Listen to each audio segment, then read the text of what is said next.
اب اللہ تبارک و تعالی عباد الرحمن کی چھٹی خوبی کو بیان فرماتے ہیں۔ اللہ تبارک و تعالی کے جو مخصوص بندے ہوتے ہیں وہ کبھی 3 گناہوں کا ارتکاب نہیں کرتے۔ کبھی وہ شرک نہیں کرتے، دوسرے وہ کبھی کسی کو ناحق قتل نہیں کرتے، اور تیسرے وہ زنا نہیں کرتے۔ چنانچہ اللہ تبارک و تعالی کا ارشاد ہے والذین لا يدعون مع اللہ الہا آخر ولا يقتلون النفس التي حرم اللہ الا بالحق ولا یزنون، کہ جو اللہ تبارک و تعالی کے مخصوص بندے ہوتے ہیں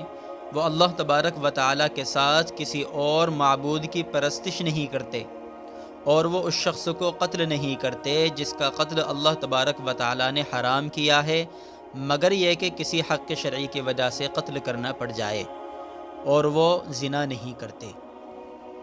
پھر آگے اللہ تبارک و تعالی اس شخص کی سزا کو بیان فرماتے ہیں کہ جو ان 3 گناہوں میں ملوث ہو جاتا ہے۔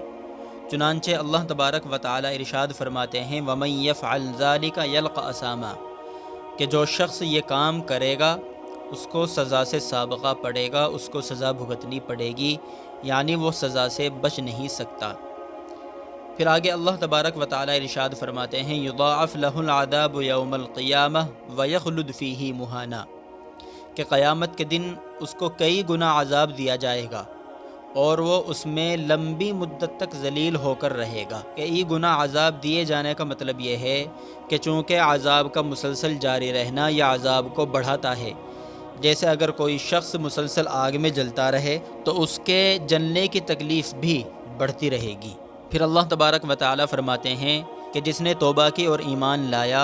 اور اس نے نیک کام کیے تو اللہ تبارک و تعالی ایسے لوگوں کی برائیوں کو نیکیوں سے بدل دیں گے، اور اللہ تبارک و تعالی بڑے بخشنے والے اور بڑے رحم فرمانے والے ہیں۔